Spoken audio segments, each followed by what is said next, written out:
Welcome again dito sa kusina ni Mara Budlat. Guys, our polvoron recipe will beat any commercial polvoron.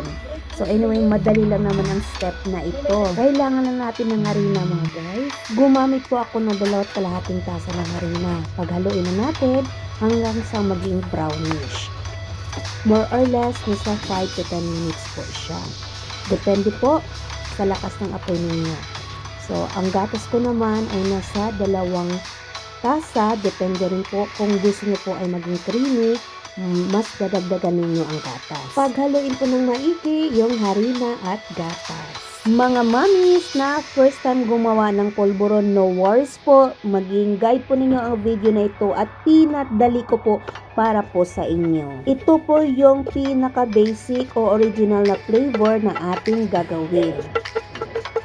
Maglalagay din po tayo ng white sugar. So, ang ginamit ko ay nasa 3/4 lang na tasa. Pero nasa inyo na rin po kung gusto niyo ng matamis-tamis or gusto niyo ng medyo matabang. Haluin lang po ng maigi hanggang yung harina, gatas at asukal ay maghalo.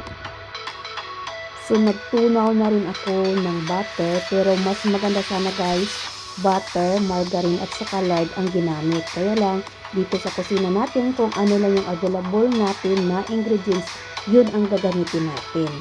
Kung umabot na rin po kayo sa part na ito, pwede po bang paki-share, paki-comment at paki-subscribe naman ng ating cooking channel.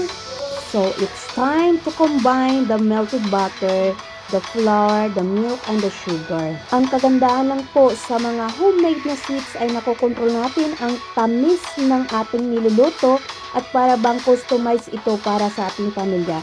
So, hayaan po natin mag-mix lahat ng ating mga ingredients.